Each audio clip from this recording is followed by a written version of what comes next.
예, 저녁 너무 좋죠? 예, 계속 들을까요? 예. 계속 듣고 싶네요. 예. 잠깐 기도하시겠습니다. 사랑과 은혜가 많으시고 지금도 살아계시고 역사하시는 우리 아버지 하나님, 역사의 마지막 때 마지막을 살아갑니다. 잠시 잠깐은 오실 주님 앞에 영광스러운 모습으로 설 수 있도록 우리 하루하루 삶을 주님의 인도하신 가운데 동행하는 삶 속에서 계속된 은혜를 성령이 역사하는 교회 가운데 누리기를 소망합니다. 오늘 이 시간도 부활의 첫날을 기념하는 주일에 모이기를 힘쓰는 말씀 앞에 말씀의 자리로 나오신 모든 분들에게 주님께서 가르쳐 주시고 깨닫게 해주시고 한 말씀 한 말씀 우리 마음에 깊이 새겨지고 잘 박힌 못이 되어서 한 주간 또 남은 삶이 변화된 삶이 되기를 소망합니다. 여러 가지 형편과 사정으로 인해서 함께 하지 못한 믿음의 지체들이 있다면 주님 위로해 주시고 있는 처소에서 하나님을 영화롭게 하며 이 모임을 사모하는 마음과 환경 주셔서 다음 시간에 함께 할 수 있도록 도와주시기를 소망합니다. 지금 이 필리핀 지역에 또 아르헨티나 지역에도 주님의 동일한 성령, 동일한 복음이 힘있게 증거되고 있습니다. 선교사님과 그의 동역자들 지치거나 낙망하지 아니하고 힘있게 복음을 증거하는 가운데 많은 열매들이 계속 맺혀지기를 간절히 소망합니다. 오늘 말씀의 모든 시종을 주 성령께만 의지합니다. 언제나 저희를 사랑하여 주시는 예수님 이름으로 감사 기도드렸습니다. 아멘. 신명기 30장 11절부터 보도록 하겠습니다. 신명기 30장 11절.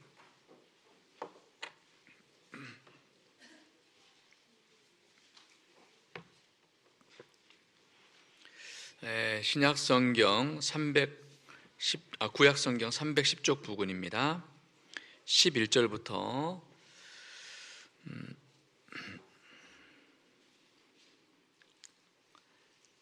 제가 읽겠습니다.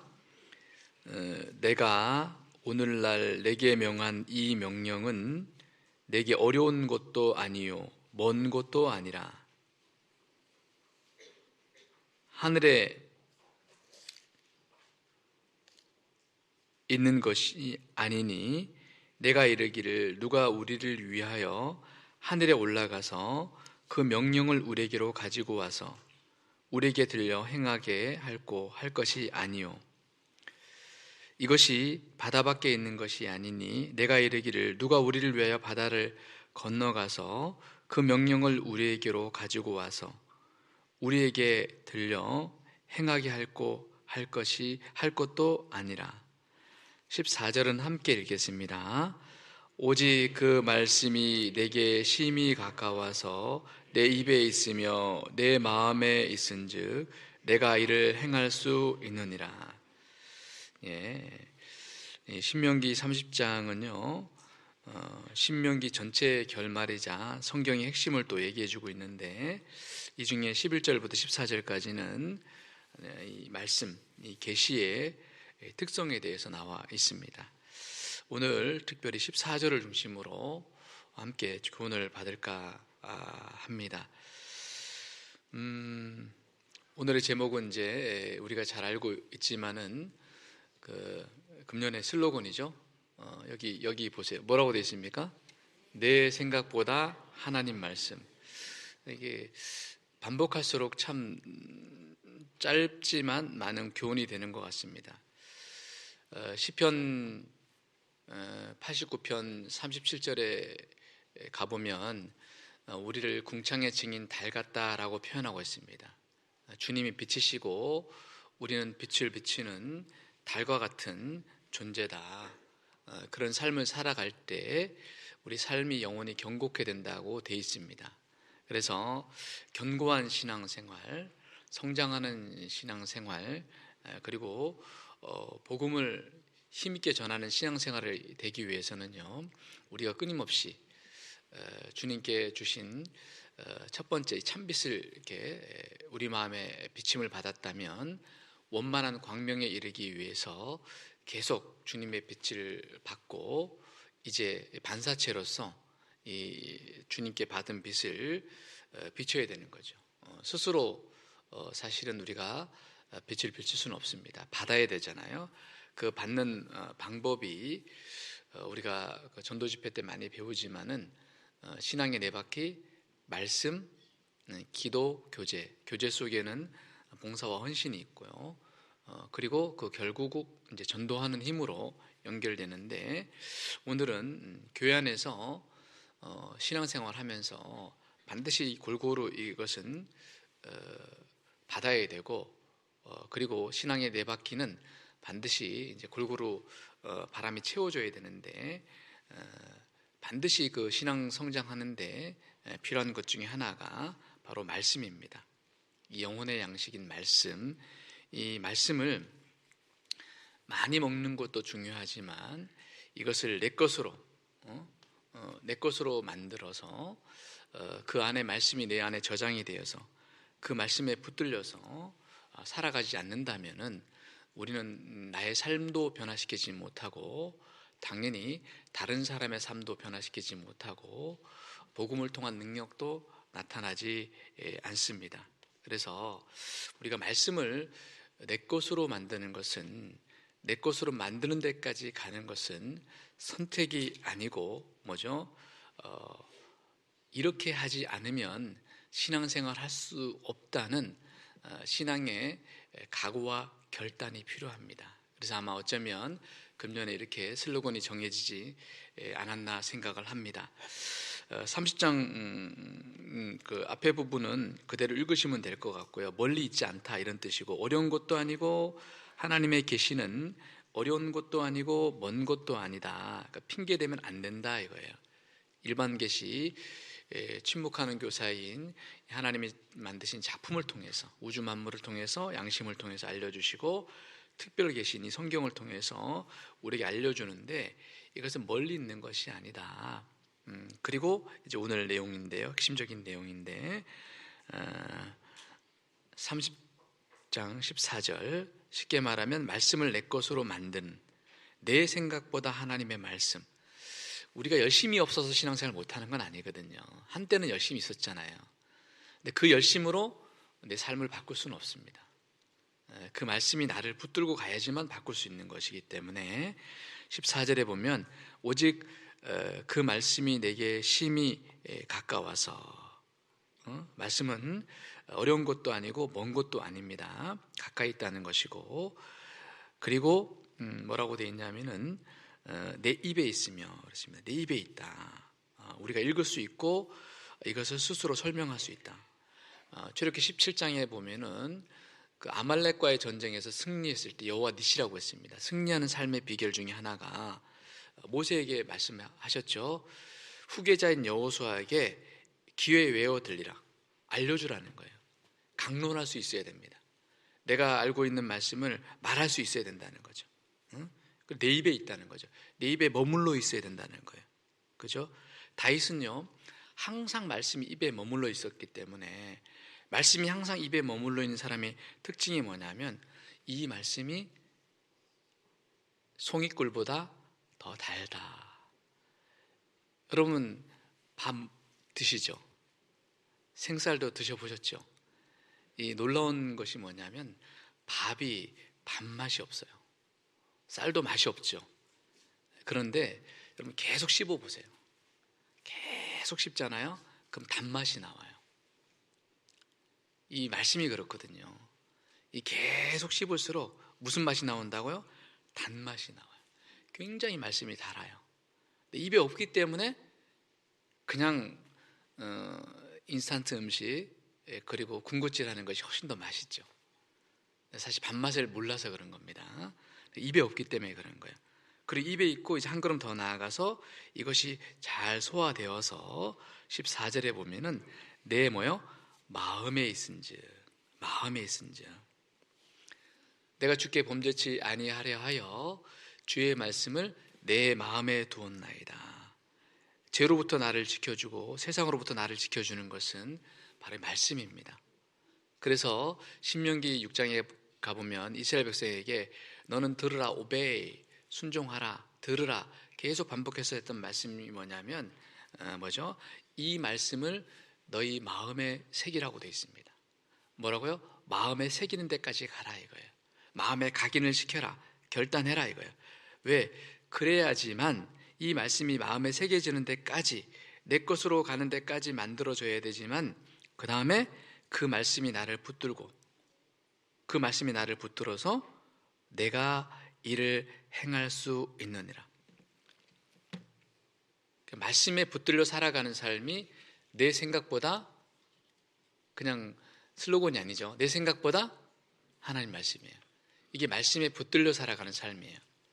그러니까 붙들려고 노력하는 단계가 아니고 붙들려지는 겁니다. 좀 다르죠. 단계가 더 높은 거예요. 그냥 말씀을 단순히 듣는 거하고 듣는 데서 내 것으로 만들어서 그 말씀이 나를 이끌어가는 것은 다른 삶입니다. 그죠? 그래서 하나님을 사랑하는 것은 이 계명을 지키는 것입니다. 어떻게 지키죠? 말씀이 내 것이 되어서 그 말씀이 나를 이끌고 가는 거예요. 거기까지 가는 것이 사실은 그 계명을 지키는 삶으로 가는 겁니다. 왜냐하면 우리의 자아는 제일 싫어하는 게 순종입니다. 맞죠? 잘 안 돼요. 내 생각과 내 경험은 순종이 잘 안 됩니다. 때로는 순종해도 그 순종은 부분적 순종이죠. 이해되는 것만, 내가 경험되는 것만 순종합니다. 그럼에도 불구하고 순종은 결국 말씀이 나를 굴복시켜야 되는 거죠. 나는 날마다 죽노라. 뭘 죽이는 거예요? 내 육신의 정욕과 안목의 정욕과 이생의 자랑을 말씀의 강권함으로, 사랑의 강권으로, 하나님의 사랑으로 그 계명이 나를 눌러버리는 거죠. 그 계명이 나를 통해서 나올 때. 그래서 뭐라고 돼 있냐면은 이런 내용입니다. 다시 보시면은 내 삶 속에서 가장 가까이 해야 될 것이 뭐라고요? 내 삶 속에서 여기 돼 있잖아요. 뭐라고 돼 있습니까? 14절 다시 보시면 오직 그 말씀이 내게 어떻게 해요? 심히 가까웠어. 여러분 삶 속에 가장 가까이 있는 게 뭐예요? 솔직히 말해보세요. 속으로, 창피하니까 속으로 뭐가 제일 가까워요? 어떤 분은 돈일 수도 있고 어떤 분은 스마트폰일 수도 있고 어떤 분은 뭐 여러 가지일 수 있겠죠. 그죠? 왜 말씀이 가장 가까워 있어야 될까요? 내 삶 속에서. 신앙생활은 자기 생활이 아니잖아요. 주님을 바라보고 기다리면서 붙들려가는 생활이 신앙생활이잖아요. 왜냐하면 따라서 말씀은 곧 하나님이다. 말씀이 곧 하나님입니다. 보이지 않는 하나님이 말씀을 통해서 우리에게 계시하고 계시는 겁니다. 말씀의 권위를 잠깐 볼까요? 시편 138편 말씀의 권위, 말씀이 하나님이라고 되어 있는데요. 그 관계된 구절을 보시죠. 시편 138편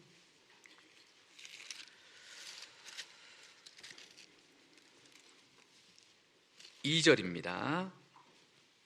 902쪽입니다. 구약성경. 내가 주의 성전을 향하여 경배하며, 다윗입니다.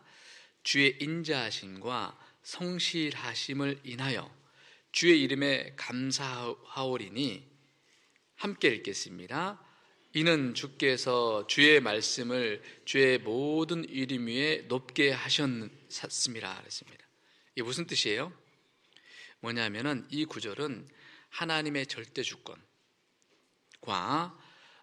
말씀이 어느 게 더 높냐 더 낮냐 이걸 표현하는 게 사실은 아니에요.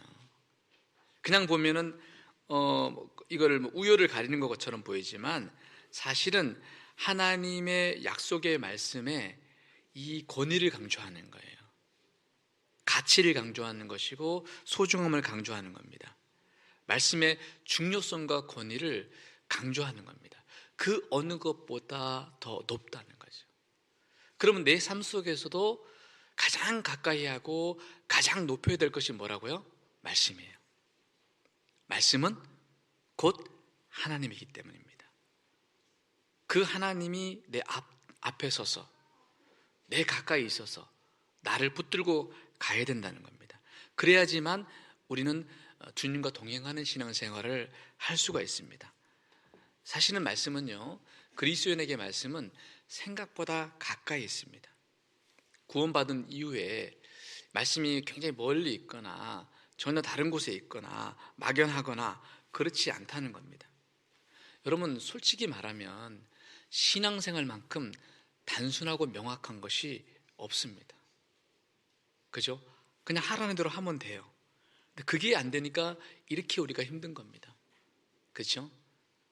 그러므로 평상시에 말씀을 적극적으로 가까이 해야 됩니다. 평생에 자기 저 멀리 두어서, 아니면 옆에 두고 읽어서.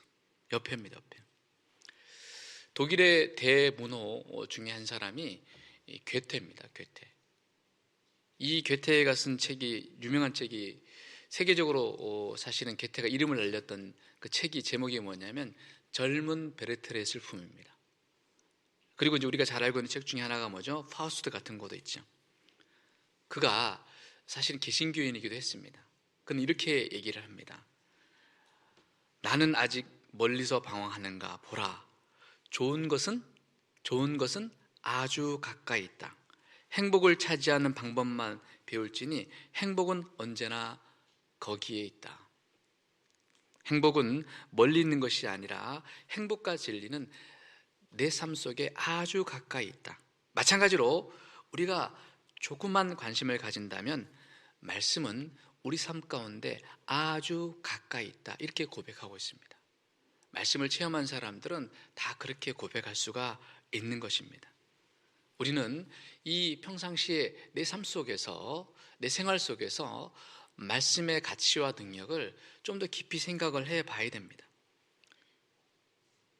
독일의 대표적인 기독교 선각자 중에 한 사람이 우찌무라 관자입니다. 나중에 관련된 책들을 한번 읽어보시면요, 이분이 얼마나 말씀을 사랑하고 복음을 사랑한 사람인지를 알 수가 있습니다. 그 깊은 그 성경의 깊이를 알 수가 있는데, 그런 체험적으로 말씀의 가치를 알았던 사람이죠.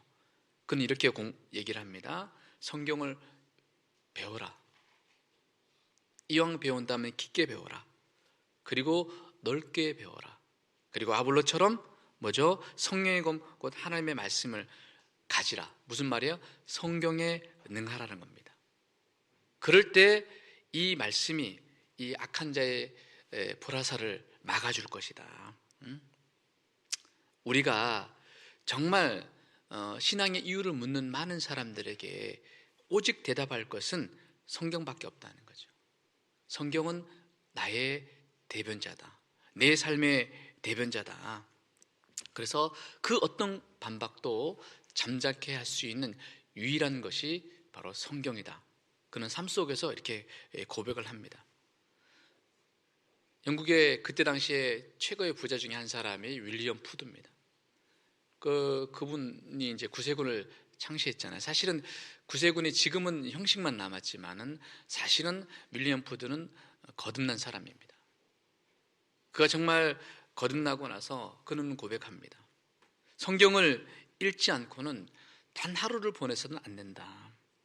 그것은 결코 진부한 책이 아니고 내 삶을 움직이는 유일한 책이다. 이렇게 고백합니다.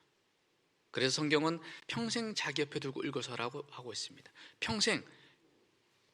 그래서 성경은요, 우리가 알고 있는 많은 종교들 가운데 이 기독교의 특징 중에 하나가, 기독교는 체험의 종교이자 동시에 뭐요?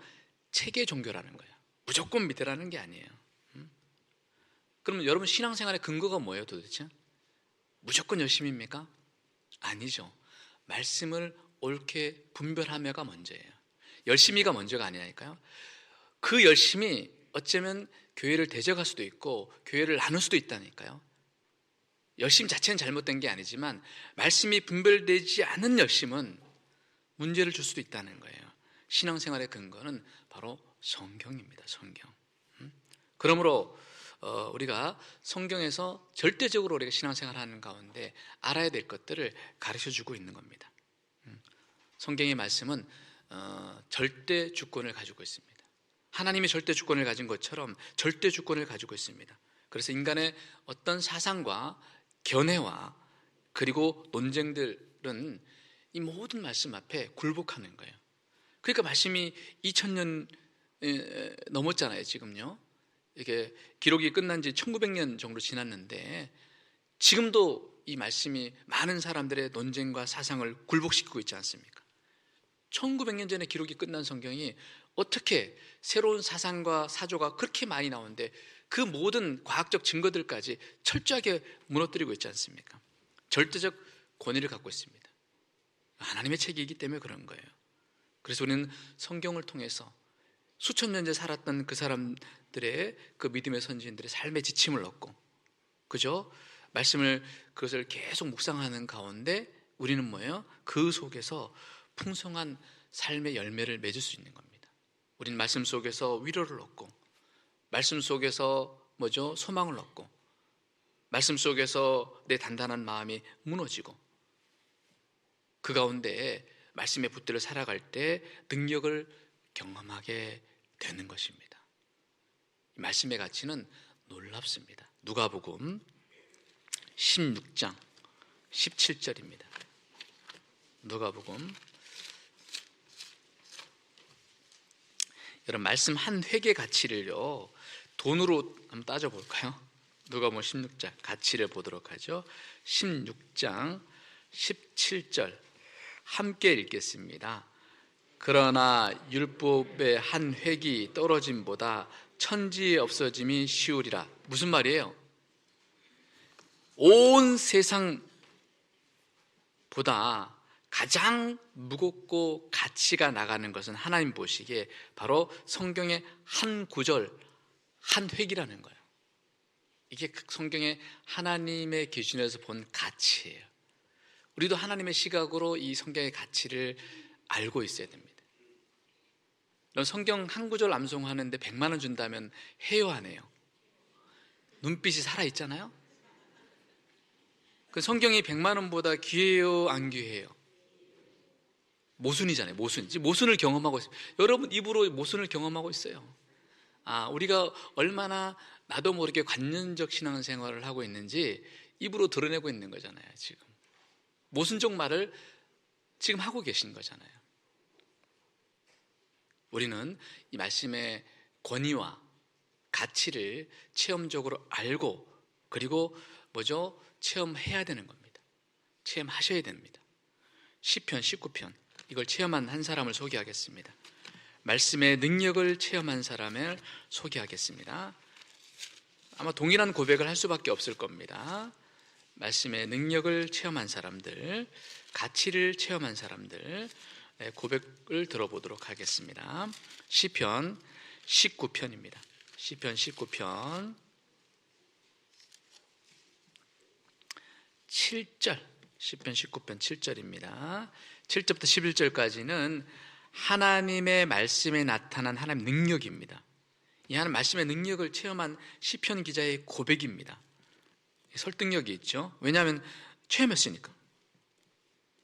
7절, 여호와의 율법은 완전하여 영혼을 소송케 하고 여호와의 증거는 확실하여 우둔한 자로 지혜롭게 하며 여호와의 교훈은, 여기서 뭐 증거, 교훈, 계명은 다 말씀을 또 다른 관점에서 강조하는 거예요. 말씀이라고 읽어도 문제없습니다.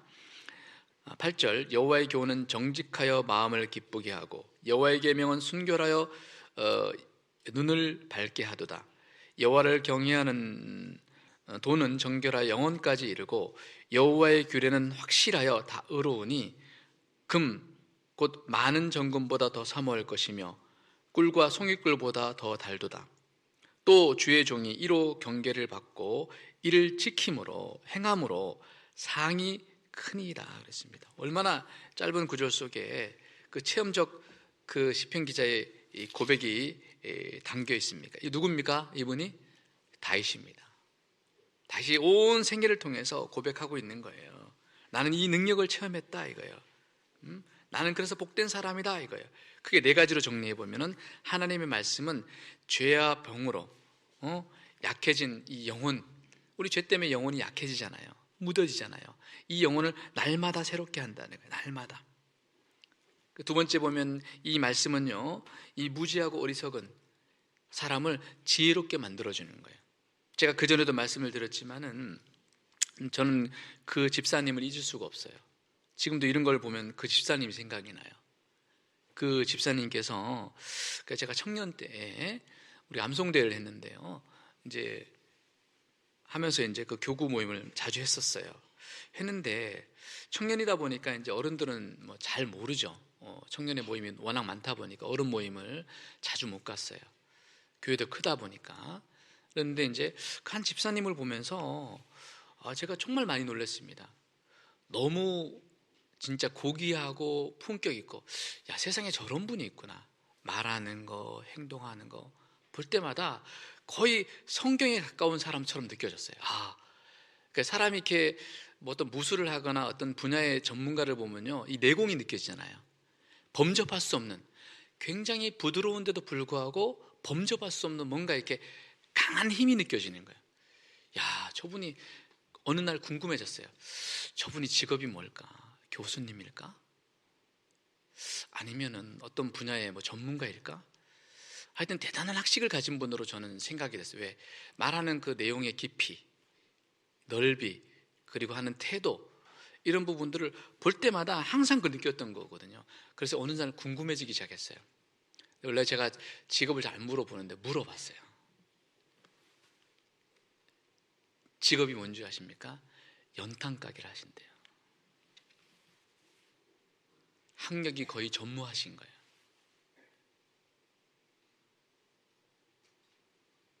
근데 교회 안에서 오랜 신앙생활을 하셨던 분이에요. 그렇구나. 이 목사님들이 이 세상의 대학 교육보다, 이 어떤 학문적인 성과보다 성경 한 권이면 충분하다는 이 얘기를 제가 수없이 들었거든요. 근데 사실은 그건 관념적이잖아요. 지식으로 알고 있는데 진짜 그런 분을 보니까 교회 안에서 정말 말씀대로 능력을 체험하고 살아가는 그런 성도를 보니까 이게 공감이 되는 거예요. 어떻게 저 말 속에 단순한 지식이 아니고 인격이 들어와서 나오는 말들, 행동들, 그 이후로도 계속 봤는데 제 생각이 맞았던 거예요. 그분의 직업을 알고도 제 생각은 바뀌지 않았어요. 오히려 확실하게 관념적 신앙이 알게 되는 거죠. 모든 그 능력이 어디에 있다? 말씀에 있다. 성경 한 권이면 충분하다는 것을 많이 생각하게 됐습니다. 실제 목회를 하면서 제가 개인적으로 책을 좋아하기 때문에, 물론 책 사는 것도 취미지만은 책 보는 것도 취미거든요. 그 책을 이제 한동안 많이 봤는데 지금은 거의 안 봅니다. 볼 시간이 일단 없고. 그런데 그 성경 관련된 책을 많이 보면서 너무 기뻤어요. 왜냐하면은 막 성경에 없는 단어들, 표현들이 있거든요. 어른아 이런 말도 있고, 막 굉장히 이게 고급스러운 표현들이 있어요. 처음에 그런 표현들을 많이 썼어요. 쓰니까 일단 못 알아듣더라고요. 못 알아듣고, 저도 몰라. 어떨 땐 제가 무슨 말하는지 저도 모르고 얘기하는 거예요. 그냥 공부한 거 얘기한 거니까. 말하는 사람도 힘이 없고 듣는 분도 재미있는데 뭔가 공감은 안 되는. 그러니까 시간이 지나면서 왜 성경만 바라고 얘기하는지 이해가 된 거예요. 지금은 다른 책 별로 볼 시간도 없을 뿐더러 별로 안 보거든요. 그때는 관계된 서적을 정말 많이 봤어요. 성경 보는 비중보다 훨씬 더 많았어요. 왜? 재밌거든요. 일단 재밌고 다양한 표현들, 이 단순 반복되는 것 같은 이런 좀 약간 그런 것 같지 않은, 진부하지 않은 그런 느낌이 들었거든요. 근데 정말 시간이 지나면서 깨닫는 것이 다시 돌아오는 저를 발견하게 되는 거예요. 성경의 깊이가 모든 것을 초월하는구나. 인간의 무지를, 인간의 연약함을, 어리석음을 지혜롭게 만들어준다는 거예요. 그리고 그것을 그대로 살아갔을 때 가장 먼저 누가 기쁘다? 그대로 살아가는 사람이 기쁘다는 거예요. 그리고 하나님 말씀은 정말 한치의 그 불순물이 없기 때문에요, 우리 영혼을 맑아지게 합니다. 영혼의 눈을 밝게 한다는 겁니다. 그래서 이 시편 기자는 뭐라고 고백을 합니까? 11절에 또 주의 종이 이로 징계를 받고 이를 뭐라고요? 지킴으로 상이 크니이다. 그래서 이 날마다 이 말씀을 더 사모하고, 9절에 보면 이 말씀 어디까지요? 이 말씀의 영향력이, 시간적 영향력이 여호와를 경외하는 도는 정결하여 언제까지? 영원까지 이르고. 이 책을 보니까요, 책은 그때그때 유행어가 있더라고요. 화려한 미사고가 맞는데 사실은 건져보면 건질 게 별로 없는 거예요. 그리고 심지어 기독교의 좋은 서적이라고 하는 것도 불순물이 많이 끼어 있어요. 성경은 불순물이 없습니다. 그래서 이 시편 기자는, 이 다윗도 얼마나 지혜로운 사람입니까? 그런 그가 말씀을 정금보다 더 사모하고 송깃불보다 입에 넣어보니까, 마음에 넣어보니까 너무 달더라는 거예요. 힘들 때 자기를 지켜주는 그것이 바로 주변의 방백들이 아니었고 말씀이었다는 것을 고백하고 있습니다. 그리고 그는 상급을 바라보면서 이렇게 고백합니다. 이를 지킴으로 상이 크니이다 그랬습니다. 주의 말씀은 내 발의 등이고 내 인생길의 빛이다 라고 고백을 하는 거예요. 그죠? 영혼의 눈이 밝아지잖아요. 놀라운 결과가, 볼 수 없는 것을 보게 하고 될 수 없는 것을 되게 하고 할 수 없는 것을 하게 합니다. 놀라워요. 이 영혼의 눈이 밝아지면요, 금세와 내세가 보이고 하나님이 마치 앞에 있는 것처럼 가까이 보이고, 그리고 이 세상이 결과가 보여요. 장망성이 보이고 하나님의 심판이 점점 다가오는 것이 보이고, 소돔과 고모라 속에서 몸부림치는 그들의 영혼이 보이고, 그리고 그 속에서 마귀가 그들의 육신에 필요한 것들을 가지고 끊임없이 괴롭히는 모습이 보이고, 우는 사자와 같이 그 인간의 연약함을, 약점을 가지고, 여러분 왜 마귀를 사자로 비유한지 아세요? 사자가 굉장히 비겁한 동물이에요. 모르셨죠? 굉장히 용맹스럽기도 하지만 동시에 잔머리가 잘 돌아가고 엄청 비겁해요. 일단은 사자는 무리로 다닙니다. 그죠? 그리고 이 목표가 있으면, 기린 같은 경우는요 1대1로 하면 죽습니다. 사자는 뒷발로 치면 나가 떨어집니다. 하마 같은 경우도 이렇게 하면, 그리고 코끼리도 이렇게 묶어가지고 착 쪼으면요 얘는 그냥 다 부러져요. 사자도 잘 알고 있습니다. 같이 움직입니다. 움직이다가 계속 가다가 약점을 보는 거예요. 일단은 그 중에서 약한 동물, 무리에서 약간 멀어진 동물들을 슬슬 포위를 합니다. 그리고 곧바로 물면 자기가 죽어요. 뒷발로 치거나 코끼리 같은 건 돌려서 확 묶어버리면 어떻게 해요? 뼈가 으스러지잖아요. 코프소 같은 건 코로 그냥 몇 번 치면 살이 다 찢겨지거든요. 알아요. 그래서 가장 몸에 약한 부위를 찾는 거예요. 비겁해요. 약점을 찾아가는 거예요. 약점은 어떻게 해요? 우는 사자같이 날뛰는 것이 보이는 거예요. 저 형제에게, 저 자매에게 우는 사자같이 마귀가 날뛰는 것이 보이는 거예요. 마귀에게 속는 그 형제가 보이고, 마귀에게 속는 그 자매가 보이고, 그 이뤄진 영혼들이 보이고, 불쌍한 영혼들이 보일 것입니다. 그리고 주님 안에서, 정말 교회 안에서 누가 정말 지혜로운 사람이고 누가 더 큰 상급을 사모하고 누가 더 위대한 사람인지 분별력이 생기기 시작합니다. 왜? 영혼이, 눈이 밝아졌거든요. 결국 말씀에 붙드는 그 성도가 뭐죠? 성도를 통해서 영혼들이 구원을 받고, 또 시편 119편 뒤에 보시죠.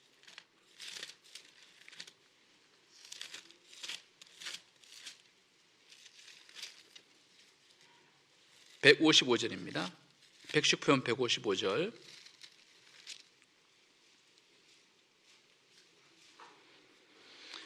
구원이 악인에게서 멀어지면, 155절입니다. 악인에게서 멀어지면 저희가 주의 율례를 구하지 아니함이니이다. 구원이 뭐예요? 악인에게서 멀어진 이유는 뭐예요? 응? 말씀에 붙들리는 사람이, 말씀을 듣다가 강팍하게 대적하는 사람이 그 말씀에 붙들려 있을 때 뭐죠? 구원이 가까이 오는 거예요. 바꿔서 얘기하면 왜 구원 못 받습니까? 말씀을 멀리하는 쪽으로 가니까 구원 못 받는 거예요. 그래서 여러분 말씀을 들을 때 있잖아요, 이렇게 전도하잖아요. 이렇게 분별을 잘 하셔야 돼요. 이렇게 인도한 분이, 내가 인도를 했는데 말씀을 듣는 분이 잘 선택하셔야 됩니다. 듣는 분이 들어도 전혀 1%도 말씀이 안 들어가요. 그런 분이 있거든요. 악인에서 멀어진 거예요. 가까이 온 적이 없어요. 그러면 어떻게 해요? 그럼 이렇게 하면 돼요. 고생하셨다고. 관심 없는 말씀을 들어주느라고 얼마나 고생하셨냐고. 그리고 이분을 너무나 부담스럽게 하지 말고 지속적 관계를 맺으면서 다음에 들을 수 있는 기회를 만드는 게 지혜예요. 그런데 말씀을 듣다가 30%, 40% 들을 때마다 점점 들어가요. 막 50%, 60%, 70%, 80% 들어갔어요. 막 90%까지 갔어요. 그럼 몇 프로 정도 남은 거예요? 한 10% 남았어요. 그럼 어떻게 해야 돼요? 근데 그분이 내가 지금 바빠가지고 다음에 시간 될 때 듣겠다고. 그럼 그분에게도 그래야 될까요? 고생하셨다고. 다음에 시간 될 때 들으시라고. 땡이에요, 땡. 이러면 영혼 놓치는 거예요. 그분이 집에 가자마자 스마트폰 보면서 87%, 직장 가서 먹고 사는데 바쁘느라고 70%, 그 다음에 한참 그분 말대로 배려했다가 나중에 다시 왔을 때는 뭐예요? 한 10%가 돼서 오는 거예요. 다 잊어버리고. 그리고 다른 목사님 말씀 틀려주고 이 목사님 말씀 들어주고, 그럼 뭐라 그럴까요? 목사는 바뀌어도 내용은 똑같네? 재미 하나도 없다 그래요. 누가 지혜가 없는 거예요? 우리 영혼이 눈이 밝지 못해서 그런 거예요. 그 영혼이 almost Christian, 구원에 가까운 상황에 가고 있다면, 점점 가고 있다면 어떻게 해야 될까요? 어떻게 될까요? 구원이 악인에게서 멀어지지 않도록, 말씀에서 멀어지지 않도록, 믿으면 들으면서 나니까 포기하지 말고 같이 하자. 계속 가까이 갈 수 있도록 해줘야 돼요. 형제자매들도 마찬가지입니다. 우리가 정말 도와줘야 될 형제자매들 어떤 분이냐? 아무리 들어도 관심 없는 분이 아니고 열심히 살고자는 하는데 잘 안 돼. 아니면 어떤 침륜에 빠져 있어. 곤란 중에 있어. 그런 분들을 붙잡아줘야 됩니다. 손을 내밀고 싶은데 말을 못하는 거예요. 오래전에 그 한 형제님이 이제 아버님이 신앙생활 잘하세요. 아버님을 모시고 교회당을 못 들어오는 거예요. 전 나중에 알았죠. 그분이 교제 떨어진 지 10년 정도 됐는데 못 들어오는 거예요. 그 큰 교회당을 차로 몇 바퀴 돌다가 집에 가. 항상 그걸 항상 오랫동안 했나 봐요. 저도 모르고 그 아버님이 들어오고 어떤 청년이 앞에서 왔다 갔다 하다가 차 타고 가더라고요. 그래서 빨리 나가서 그냥 무적 집어넣었어요. 그냥. 그 형제님이 나중에 하는 얘기가, 이 사실은 교회 현관문이 어떻습니까? 현관문이 밀면 들어가기 쉬워요, 어려워요? 쉬운데 그게 엄청난 철문처럼 여겨졌대요. 10년 동안 교제를 못 나오니까 나오고 싶은데 이걸 못 여는 거예요. 근데 어떤 청년, 전에 한 번도 안 본 청년이 와가지고 갑자기 막 집어넣으니까 자기도 딸려 들어와서 그때부터 교회에 나와서 지금 구역장 하고 계셔요. 고맙다고. 제가 한 건 딱 한 가지. 왜? 막 그냥 집어넣은 거야. 그냥 어디 가냐. 그 손길을 기다리는 분들이 있을까요, 없을까요? 이 말씀은 곤란 중에 위로라는 거예요. 결국 그 안에 들어와서 뭐 합니까? 말씀을 듣고 주의 말씀이 나를 살리는 거잖아요. 그렇구나. 내가 확실히 구원을 받았고 내가 정말 살아가는 인생의 진정한 답이 이 약속의 말씀에 있구나. 내가 더 이상은 방황하지 말아야지. 내 인생이 많이 손해봤구나. 앞으로는 고단한 삶이 오더라도, 어려움이 오더라도, 핍박이 오더라도 딴 데 나가지 말아야지. 왜냐하면 나가봤더니 별거 없어. 양파와 같잖아요. 까도 별거 있어요? 없는데 힘만 들어. 어차피 힘든 거 안 해서 힘들자. 그죠? 그래서 열심히 사는 거예요. 여러분, 말씀을 배우는 목적을 우리가 분명히 알아야 됩니다. 말씀은요, 지식의 축적이 아니에요. 내가 말씀을 많이 안다는 자랑하려고 하는 건 아니에요. 그 사람 위험한 사람입니다. 가르치기를 좋아하는 사람은요, 위험한 사람이에요. 여러분, 말씀을 전하는 사람이 부족한 게 아니잖아요. 정말 성도 간의 말씀을 가르치는 것은 내 변화된 삶을 가르치는 거예요. 입술로 가르치는 것이 아니고 삶으로 가르치는 거예요. 입술로 가르치는 건 위험한 거예요. 그렇죠? 우리 말씀이 부족해서 삶이 안 변화된 게 아니잖아요. 말씀은 지식의 축적이 아니고 나의 삶의 변화를 위한 책이기 때문에 심히 가깝게 지내야 되는 것입니다. 디모데후서입니다. 디모데후서 3장. 말씀을 배우는 목적을 분명히 우리는 알아야 됩니다. 특히 구원받은 이후에 말씀을 배우는 목적을 분명히 알아야 되는 거죠. 디모데후서 3장 15절 보겠습니다. 디모데후서 3장 15절 보시겠습니다. 3장 16절부터 보실까요? 15절은 말씀을 반드시 배우는 목적 첫 번째가 구원받는 거고, 그죠? 그 다음에 구원받은 사람에게는 16절, 17절이 해당이 됩니다. 16절, 모든 성경은, 디모데후서 3장 16절, 하나님의 감동으로 된 것으로 교훈과 뭐죠?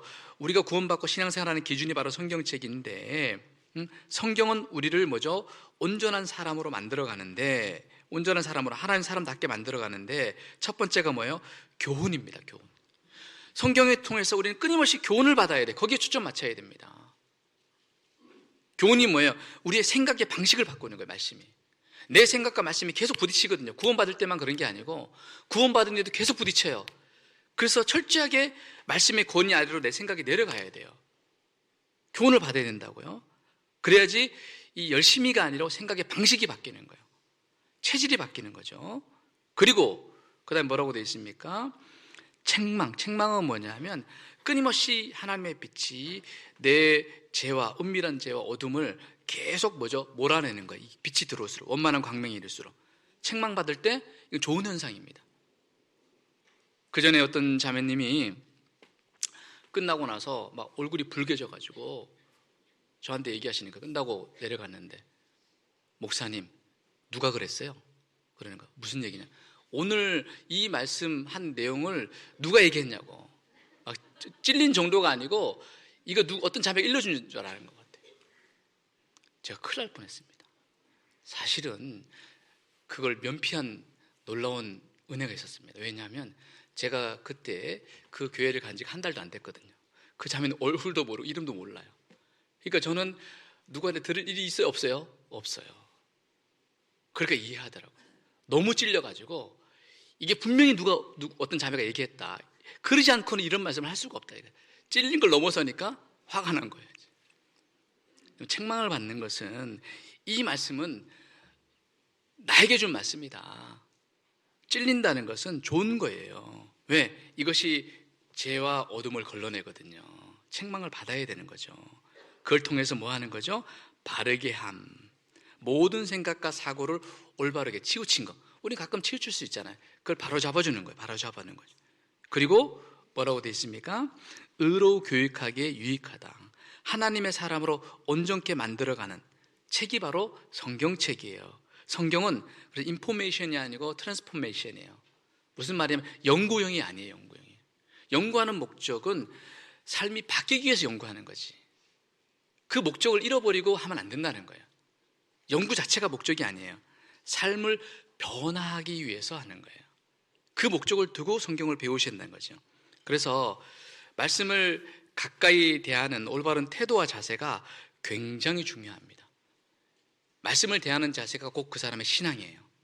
빌립보 3장입니다. 3장. 그래서 특히 이게 먼저 된 분들은요, 우리 교회 안에 지금 새로 오시는 분들이 많이 계시잖아요. 그분들 입장에서는 우리는 먼저 된 사람들이잖아요. 어떻게 해야 될까요? 말씀이 소중하다면 말씀을 대하는 올바른 태도와 자세가 필요한 거예요. 3장 17절 형제들아, 빌립보서 3장 17절 형제들아, 너희는 함께 나를 본받으라. 또 우리로 본을 삼은 것 같이 그대로 행하는 자들을 뭐라고 했습니까? 함께 읽겠습니다. 보이라. 그들이 내 삶을 주목하고 관찰할 수 있도록 보여주라는 거예요. 그죠? 쉽게 말하면은 내 삶 가운데 내 생각보다 말씀을 높이는, 말씀대로 실천하는 내 삶의 모습을 보여주라 이거예요. 보여주라고. 새로 오신 분들에게는 다 우리가 먼저 된 사람들이잖아요. 구원받은 1년 된 분들도 새로 오신 분들에게는 먼저 된 성도라는 얘기예요. 그죠? 그럴 때 그들의 본을 보고 좋은 본을 배우고 따라오고 이 교회가 말씀 중심 교회로 바뀌어가는 거예요. 체질이 바뀌어가는 거예요. 육신은요, 일생 동안 음식을 먹잖아요. 말씀도 일생 동안 먹어야 돼요. 육신은 음식으로 공급받지만은 말씀은 영혼은 이 말씀의 힘으로 살아가는 거잖아요. 그 힘으로 살아가는 거예요. 음식 먹을 때 어떻게 먹어요? 편식하면 안 됩니다. 골고루 먹어야 돼요. 응? 음식도 골고루 먹어야 되고 매일 먹어야 되고 그런 것처럼 매일 읽어야 돼요. 어제 읽었다고 오늘 안 읽으면 안 된다는 거죠. 그래서 우리는 말씀에 심히 가까운 환경을 내가 의도적으로 만들어줘야 돼요. 우리는 연약하니까 훈련을 받아야 돼요. 알아서 할게, 알아서 절대 못합니다. 속는 거예요, 마귀에게. 훈련이 필요합니다. 훈련이. 어떤 형제님이요, 별명이 모니터가 있었습니다. 오래전 이야기입니다. 옛날에는 스마트폰 이런 거 없었잖아요. 이분 별명이 모니터입니다. 아마 그 직업을 거의 가졌으면 좋겠어요. 옛날에 모니터 해가지고 돈 받는 사람들이 있거든요. 이 프로그램 보면 평가해가지고 원고 보내가지고 이제 그 돈 받고 이런 분들도 있었거든요. 그 정도로 이분은 분석력이 뛰어나.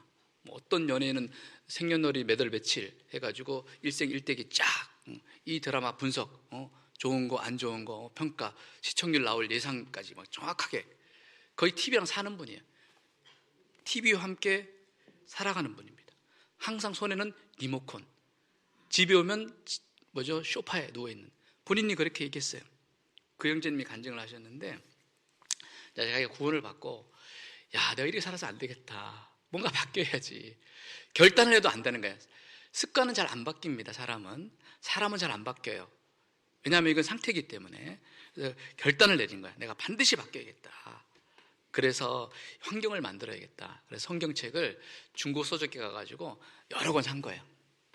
여러 권 사가지고 자기가 제일 좋아하는 TV 위에다가 성경을 넣고 화장실 잘 가는 데만 놓은 거예요. 그리고 그날 아침에 성경 읽고 잠언 예를 들어서 오늘 5일이잖아요. 5장을 읽었다. 5장을 다 펴놔. 몇 권 다 펴놓는 거예요.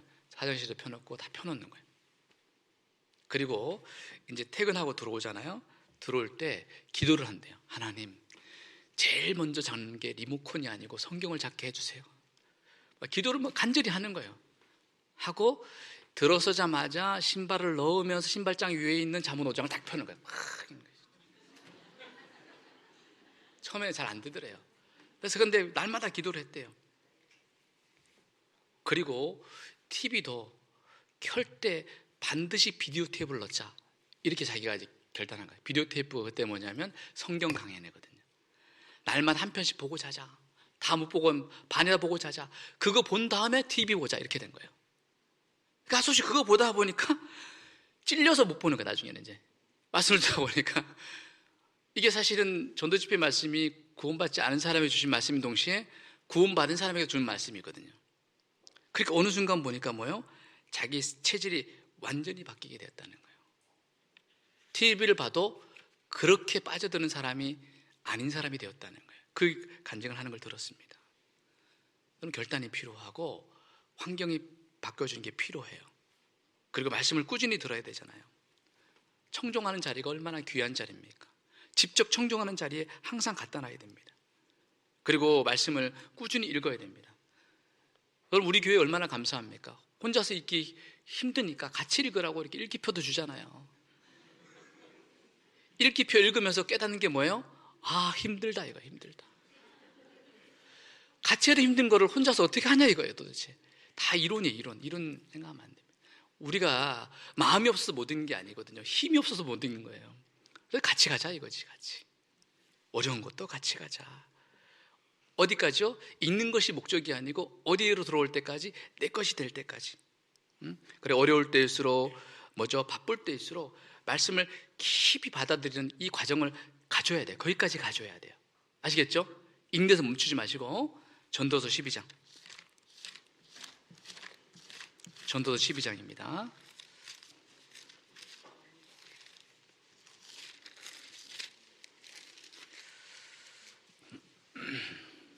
(12장) 11절.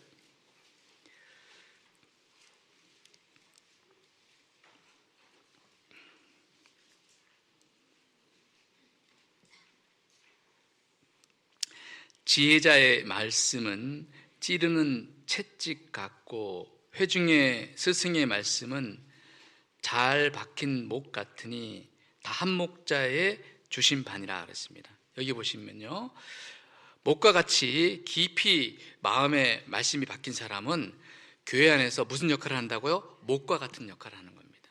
망치로 있잖아요. 못을 박을 때 시멘트나 아니면 강철 같은 데 박으면 박혀요, 안 박혀요? 안 박히는 거예요. 근데 부드러운 나무에 박으면 박혀요, 안 박혀요? 박히는 거예요. 사람 마음이 강팍하잖아요. 아무리 많은 말씀을 해도 귓전으로 스쳐듣는 거예요. 세상 말로는 소기의 경읽기예요. 아무리 들어도 그 사람에게 아무 유익이 되지 못하는 거예요. 이스라엘 백성들이 그 엄청난 말씀을 듣고도 안 박힌 이유가 그거예요. 마음이 금강석 같았거든요. 그러니까 말씀이 들어가질 않는 거예요. 그 결과가 뭡니까? 바벨론 70년 유수가 있었고, 바벨론, 페르시아, 헬라, 로마, 끊임없이 그 징계받는 삶을 살았잖아요. 더 놀라운 사람도 있습니다. 가룟 유다. 여러분, 우리는 목회자는 심부름꾼이잖아요.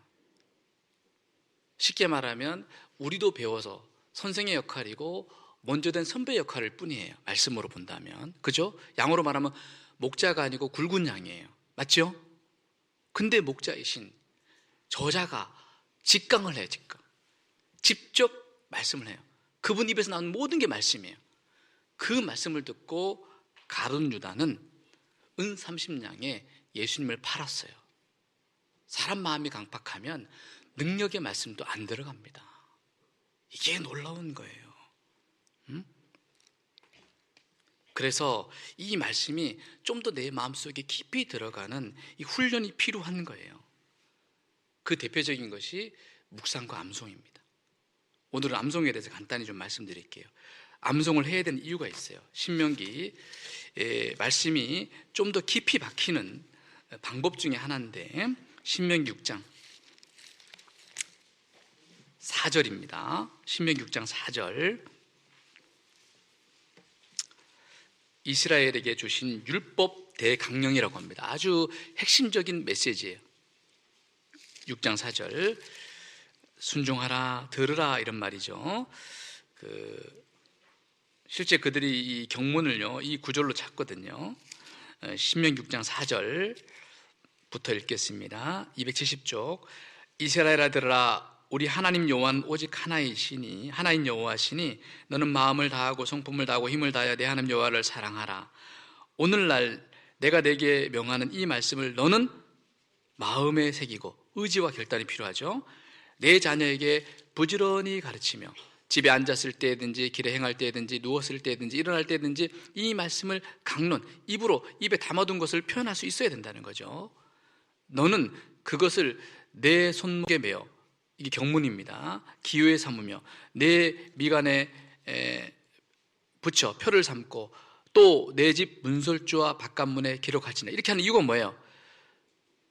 출입한 모든 곳에 말씀을 기록해 놓은 거예요. 대표적인 말씀을. 모든 삶이 말씀의 기초 위에 살아라, 이런 뜻이거든요. 근데 그것이 마음에 안 들어가면은 방법이 없기 때문에 반복되게 계속, 쉽게 말하면은 이 경문에 나오는 말씀을 외우지 않으면 애들 안 재웠습니다. 반드시 외우고 자게 했어요. 외우고. 그러기 위해서는 어떻게 됩니까? 암송을 해야 되는 이유죠. 4절, 이스라엘아 뭐라고요? 들으라 그랬습니다. 들어야 돼요. 들어서 이 암송을 해야 되는 이유를 제가 크게 몇 가지로 정리해 봤는데, 첫 번째는 하나님의 말씀을 삶의 기준으로 삼기 위해서 암송을 해야 돼요. 들으라, 주의 법이 나의 심중에 있나이다. 주의 법이, 주의 말씀이 내 심중에 있나이다. 시편 40편 8절 말씀이잖아요. 사람 마음에 있는 것이 결국 그 사람을 움직이는 거예요. 없는데 어떻게 움직입니까? 있는 것이 움직이지. 그리고 두 번째는 경외하기 위해서. 여기 보시면요, 우리 하나님 여호와는 뭐라고 됐습니까? 오직 하나인 여호와시니. 하나님을 경외하기 위해서. 주만 하나님이다. 내가 주밖에 사모할 자가 없다. 그분만을 의지하는 법을 배우기 위해서 우리 말씀을 집어넣어야 되는 거예요. 그리고 세 번째가 뭐냐면은, 말씀을 암송한 이유 세 번째, 5절, 너는 마음을 다하고 성품을 다하고 힘을 다하여 내 하나님 여호와를 사랑하라. 다하여. 무슨 말이냐면요, 최선의 힘을 다해 사랑하기 위해서 나의 계명을 마음속에 가지고 지키는 자라야 나를 사랑한 자로 되어 있습니다. 마음에 가져야 지킬 수 있잖아요. 마음이 없는 말씀이 어떻게 나를 움직입니까? 가져야 될 거 아니에요? 그렇죠? 나를 사랑하는 자는 아버지께 사랑을 받아요. 나도 그를 사랑하고 그를 통해서 나를 나타낸다는 거예요. 왜 주님의 능력이 나를 통해 나타나지 않습니까? 그 속에 말씀이 없는 거예요. 말씀이 감정대로, 경험대로, 환경대로. 신앙생활이 아닙니다. 당연히 교제해 준 내용도 다 다르겠죠. 6절, 오늘날 내가 내게 명하는 이 말씀을 너는 뭐죠? 마음에 새기고. 뭐죠? 마음의 말씀을 새기기 위해서 그런 거예요. 마음에. 주의 말씀을 내 마음에 두는 거잖아요. 마음에 새겨서 그 삶의 원리로 삼지 않는다면은 아무리 많은 말씀이 있어도 이 세상의 유혹과 나와의 전쟁과 세상과의 전쟁과 이 유혹 속에서 해방될 수 없습니다. 자유할 수 없습니다. 우리가 열심히 안 해서가 아니라니까요. 열심히 해도 안 된다니까요. 그리고 결국 승리하는 삶을 살게 하기 위해서. 그래서 모세에게 아까도 말씀드렸지만은 하나님이 모세를 통해서 여호와의 말씀을 외워 들으라고 그랬잖아요. 입에 담아둬서 알려주라고 얘기하고 있잖아요. 알려주라고. 그래 승리한 삶을 산다고.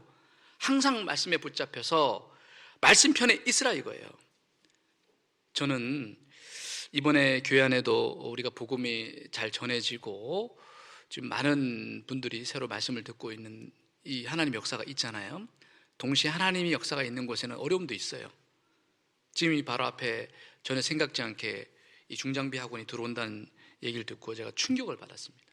그날부터 지금 준비를 하고 있는데 사실은 쉽지 않죠. 이미 결정된 상황이 들어왔기 때문에 그 세상 법은 허술하고 공백이 많기 때문에 뭐 이게 분명한 내용이 없는 거예요. 관련된 법이 책이 3권 있는데 아무리 찾아봐도 뭐 분명한 내용이 없으니까 이게 막을 근거는 사실은 별로 없습니다. 항상 세상은 도의적인 것보다 상식적인 것보다 법을 가지고 얘기하니까 이 법 자체가 인간의 법은 재판의 것을 악이 있다고 허술한 게 많잖아요. 그 틈을 타고 들어왔을 때 기도합니다. 하나님이 우리를 위하시면 누가 우리를 막을 거냐 이거예요. 그 주님의 능력을 믿고 할 수 있는 최선을 가지고 가는 그 힘이 뭐예요? 말씀이거든요. 사람을 두려워하리요 내가. 그 말씀이 그 속에 풍성히 거하잖아요. 그러면 모든 지혜로 그 말씀으로 서로 권면하고 가르치고 교훈하고 그 말씀에 힘을 입어서 나누는 삶이 결국 감사하는 삶이 되는 거예요. 그럼에도 불구하고 감사가 되는 거죠. 이것 또한 너무너무 감사가 되는 거죠. 사실은 처음에 순간적으로는 왜? 시간이 지나면서 정말 감사가 되는 거죠. 왜 그럴까요? 갑자기 좋아져서가 아니고 정말 지금까지 지내왔던 모든 것들이 은혜였다는 거죠. 그리고 2020년도에 이 교회당이 지어졌다는 얘기를 들었는데 23년 동안 이 교회당의 환경을 통해서 얼마나 많은 영혼들이 건져지고 교회가 자립을 했습니까? 이 모든 것이 당연한 것이 아니고 은혜였구나. 그리고 그것을 위해서 얼마나 많은 형제자매들이 그 수고를 하고 땀 흘린 것 그 위에, 그리고 많은 복음 전도자 그 위에 바톤을 받아서 제가 이 자리에 있다는 것이 너무나 영광스럽고 감사하고 고마운 생각이 드는 거예요. 정말 내 자리를 어떻게든지 지켜야겠다. 모든 것이 감사합니다. 그리고 이런 계기를 통해서 그 이전보다 교회를 더 사랑하는 마음이 생기는 거죠. 더 사랑하라고 이렇게 환경을 허락하시는 것 같아요.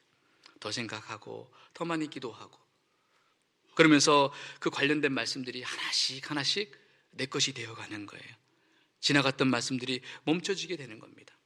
주님 말씀하십니다. 4절에 암송의 방법이 나와 있죠. 들으라 그랬습니다. 들으라, 이스라엘아 들으라. 많이 듣고 봐야 돼. 일단은 성경을 암송 잘하려면요 많이 듣고 봐야 돼. 간단해. 듣고 봐야 돼. 그리고 뭐죠? 너는 마음에 새기고, 내가 반드시 말씀을 암송하겠다는 이 결단이 필요해요. 아무리 많은 얘기라도 결단을 하지 않으면 소용이 없습니다. 결단에서부터 시작되는 거예요. 그죠? 그리고 사과를 먹을 때 한꺼번에 다 먹어요? 아니면 조금씩 나눠 먹어요? 암송도 나눠서 하면 돼요. 나눠서. 제가 찾아보니까요, 이 암송을 할 때 요령 중에 하나가, 처음에 암송하시는 분들은요 나중에 할 때는 영어 성경도 있고 다른 번역본이 있으니까 의미를 정확히 알면 사실은 큰 상관은 없어요. 왜냐하면 개역 한글과 개역 개정 또 여러 가지 번역본, 영어 성경으로 30가지 이상 있으니까 그 본질적인 또 원어적인 의미 이런 것이 있기 때문에 본질적인 의미를 아는 게 가장 중요해요. 사실은 원래는. 그렇지만은 우리가 훈련하는 차원이기 때문에 암송을 할 때는 이 개역 한글 암송을요 어순까지 정확하게 하는 습관이 필요해요.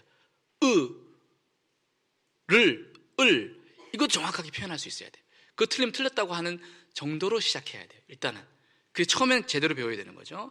그리고 좋은 암송성을 가는 법 중에 하나가요, 제가 찾아보니까 3일 후 기억량, 읽기가 10%, 듣기가 20%, 보고 듣기가 50%, 큰 소리 읽는 것이 70%. 그러니까 어떻게 읽으라고요? 암송 내용을 큰 소리 읽는 게 필요해요.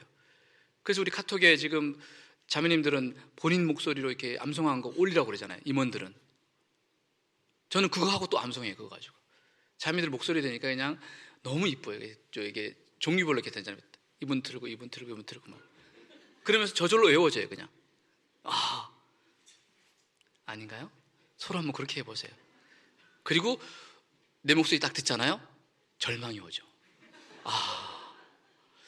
나 목소리 좋은 줄 알았는데 이렇구나. 근데 그것도요 자꾸 듣다가 보면 목소리를 사랑하게 돼요. 이런 목소리도 하나님이 사랑하는 마음 주셨구나. 처음에 자기 목소리 들으면요 당황스럽습니다. 그렇지 않아요? 근데 자꾸 듣다가 보면 익숙해져요. 그리고 그 내용이 훨씬 더 가깝게 와닿습니다. 그렇죠? 그래서 큰 소리 읽고, 그래서 달력 암송도 하고 주암송도 하고, 특히 주암송 반복된 내용이 바로 암송 수첩이에요. 여러분 이제 기대하셔도 됩니다.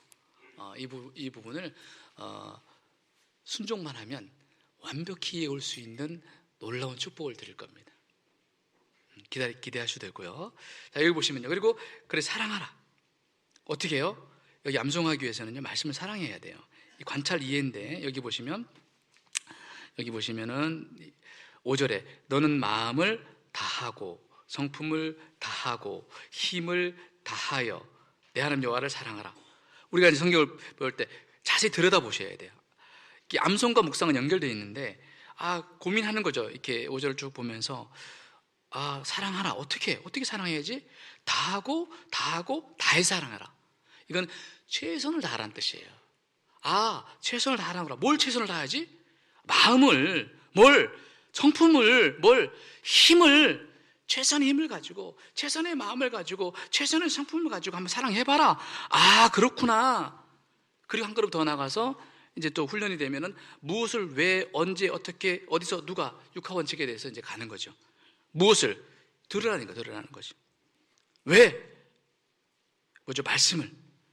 언제? 여기 보면은 이 내용을 관찰 해석해 보면요, 가나안 입성을 2달 앞두고 옵니다. 어디서? 모압 평지에서. 그리고 누가? 모세가 3번의 고별 설교 중에 2번째 설교거든요. 그죠? 2번째 설교인데 이들이 사실 실패했잖아요. 왜 실패했죠? 왜 38년 돌았죠? 순종하지 않아서. 아, 그렇구나. 순종하는 게 중요한 거구나. 순종하는 것이 가나안 땅에 들어가는 방법이구나. 약속을 경험하는 방법이구나. 어떻게 순종하지? 아, 말씀이 생활화되는 거구나. 이게 바로 그 내용이거든요. 이렇게 되면 이 구절들이 좀 더 가깝게, 그래서 이 말씀을 마음에 새기고 반복하는 거죠. 반복하고 반복하는 거죠. 여러분, 말씀을 한번 읽고 나서 24시간 지나면 80% 잊어버린대요. 그런데 만약에 10분 뒤에 다시 반복하면 이 외우는 속도가 훨씬 더 빨라집니다. 10분 뒤에, 3시간 뒤에, 4시간 뒤에 반복하고 반복하고 반복하면. 저번에 말씀드렸지만 돌은 새기기가 어려워요. 저희는요, 이제 나이가 들어가면 50대 돌과 60대 돌이 달라요. 70대 돌이 달라요. 한 90대가 되면 금강석이 됩니다. 안 새겨져, 그냥. 안 새겨져. 말씀이 들어가도 그냥 말라버려요. 안 새겨져요. 돌아서는 순간 잊어버려요. 그 90대는 어르신이 얼마 전에 야고보서 1장부터 5장까지 토시 하나 들고 외웠어요. 그리고 했던 말씀 하면 되지. 해봤냐? 그렇게 얘기하셨어요. 해봤냐? 왜? 반복을 안 한 거죠. 돌이 안 좋은 점이 그거예요. 새기기가 힘들다. 좋은 점은 한 번 새기면 잘 안 지워진다. 놀라운 능력이죠. 학생들은요, 머리로 말하면 고무머리랑 비슷해요. 쉽게 말하면 암송대 하는 날 아침에 10구절 이상 외울 수 있는 분들은 학생들이에요. 머리가 잘 돌아갈 때거든요. 고3 졸업할 때 암송 외우게 해봐요. 그 어렸을 때부터 교회학교 그 암송대를 얼마나 많이 했습니까? 그럼 수백 구절을 다 외우고 있어야 되는데 어디예요? 깨끗함. 왜 그럴까요? 고무머리이기 때문에. 들어갈 때 잘 들어가. 그럼 시간 지나면 시험 끝나자마자 깨끗함. 이렇게 상 받고 끝남. 이렇게 뭐죠? 왜냐하면 그게 정말 들어갔다면 삶이 바뀌어야죠. 이 속에 들어갔다면. 그러니까 암송하기 위한 것이 목적이 아니고 들어가기 위한 도구일 뿐이라는 거죠. 그리고 여기 보시면은 뭐라고 되어 있습니까?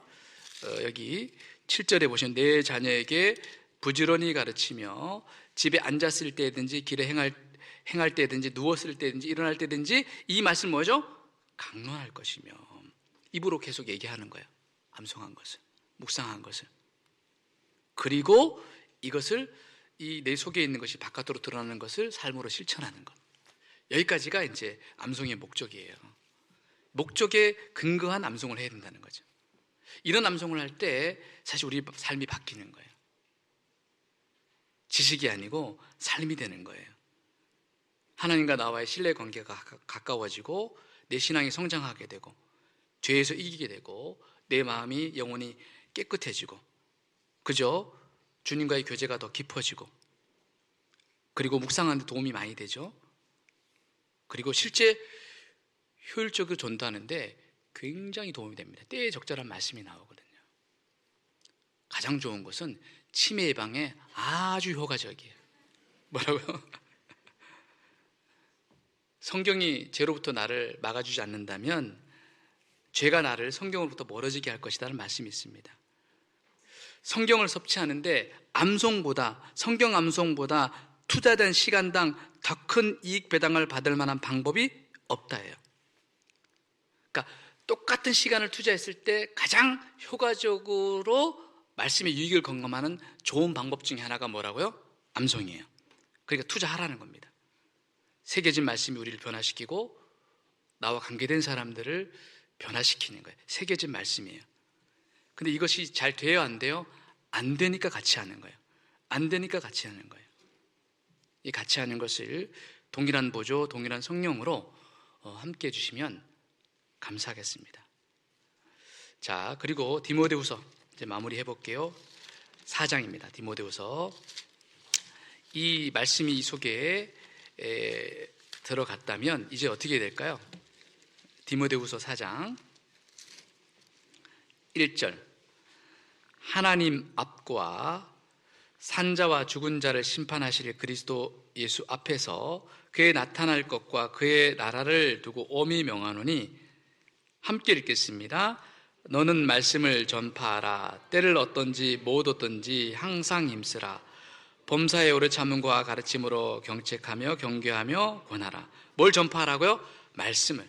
말씀대로 하나님의 은혜의 말씀을 전파하라는 겁니다. 내가 말씀에 붙들려 있다면 내 연약한 성품을 넘어서 복음을 전하게 되는 거예요. 복음을 전하는 만큼 선한 일이 어디 있겠습니까? 이 부분은 나중에 시간 되는 대로 좀 자세히 말씀을 드리겠습니다. 오늘은 또 이렇게 바자회 있기 때문에 유능한 어부는요, 파도가 와도 물고기를 찾아갑니다. 파도가 와도 찾아갑니다. 유능한 어부일수록 고기를 잡는데 담대합니다. 우리는 더 많은 영혼을 건지기 위해서 더 큰 능력이 필요해요. 더 큰 능력에 붙들려야 됩니다. 전도에는요, 실수라는 단어는 있어도 실패라는 단어는 없습니다. 실수 안 하는 방법이 있어요. 전도 실수 안 하는 방법 알려드릴까요? 아무것도 안 하면 돼요. 실수할 일이 없어, 할 일이 없어. 욕 먹을 일도 없어. 전도는요, 실수는 하지만 실패는 아닙니다. 전도에 굳이 말한다면 진정한 실패는 아무것도 시도하지 않는 겁니다. 우리가 말씀에 붙들리면 이 말씀은 내 본성을 넘어서 입을 열어주게 만드는 것입니다. 사도행전 20장 32절 마지막 한 구절 보겠습니다. 사도행전 10장 32절.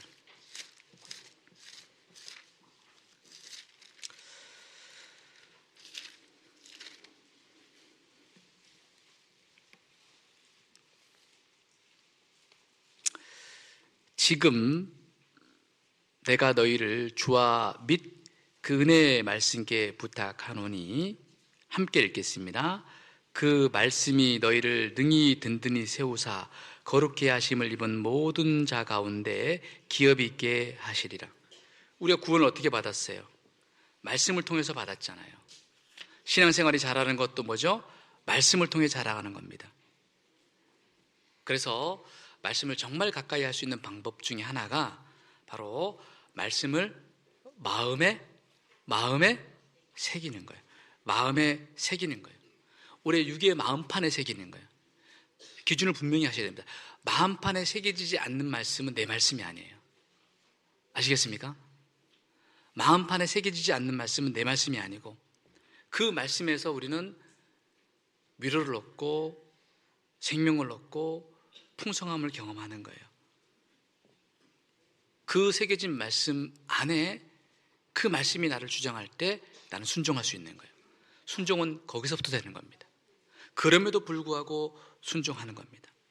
그래서 우리가 오늘 잠깐 말씀드렸는데, 앞으로 좀 시간 되는 대로 여기 내 생각보다 하나님 말씀이란 주제로 좀 자세히 시간 되는 대로 말씀드릴 겁니다. 그래서 우리가 그 주님이 베풀어 주신 이 복음을 힘있게 전하기 위해서는요, 사실 말씀에 붙들려 있어야 됩니다.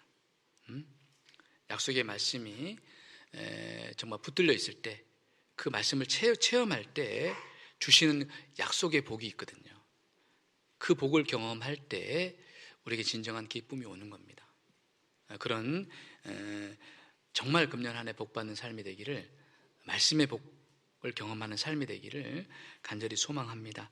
이제 다가오는 이제 북면 본격적으로 도전하자 창원 선교 이제 실천 사항으로 북면 진영 집회가 있습니다. 같이 좀 모든 성도님들이 함께 해주셨으면 감사하겠고요. 그리고 소자 중에 하나라도 하나에게 한 그릇이라도 우리가 소자에게 하나라도 이렇게 베풀면은 결단코 상을 읽는다 안 읽는다? 하나님은 광대하지만 뭐요? 세미하시잖아요. 이런 생각을 해봤어요. 아까 아침에 보니까 이렇게 김밥도 마시는데 김밥에서 향기가 나더라고요. 제가 그래서 이 향수를 넣냐 뭐 물어봤는데 안 넣었다고 그러더라고요. 그래서 그런데 너무 좋은 거라서 오늘 많이 사 먹을 건데, 자 보세요. 냉수 한 그릇 대접해도 하나님이 계산해가지고 상 갚아줘요. 그러면은 국수 한 그릇 대접하면 어떻게 될까요? 차원이 다른 거예요. 김밥 차원이 다르죠. 그래서 오늘 혹시 저를 보신 분들은 제가 사드릴게요. 제가 사드리겠습니다. 그래서 우리 마음껏 또 즐거운 식사 시간 됐으면 좋겠습니다. 기도하겠습니다. 자비로우신 하나님 감사합니다. 오늘 내 생각보다 주님의 말씀이라는 주제로 함께 교훈을 받았습니다. 우리가 말씀을 듣고 하나님의 말씀을 믿고 순종하는 가운데 우리를 기뻐하시고 풍성한 복을 내려주시고 약속의 말씀을 믿고 정말 우리에겐 기쁨이 되고 주님께 영광 돌리는 그런 귀한 말씀에 붙드는 삶이 되기를 간절히 소망합니다. 이후에 교회 안에 계획된 모든 일정들이 순적한 가운데 이루어지기를 소망합니다. 북면 집회 또 진영 집회 주님께서 허락하셨기에 그 지역의 영혼들 주님 품으로 돌아오는 역사가 있기를 간절히 소망합니다. 교회 안에 힘있게 복음도 증거되지만 어려운 일도 있습니다. 정말 주님을 사랑하고 교회를 사랑하는 마음으로 더욱더 하나된 가운데 주님이 가장 선하시고 역사하심을 경험하는 과정이 되기를 소망합니다. 위의 모든 일정도 주 하나님께 의지합니다. 언제나 저를 사랑하여 주시는 예수님 이름으로 감사 기도드렸습니다. 아멘. 찬송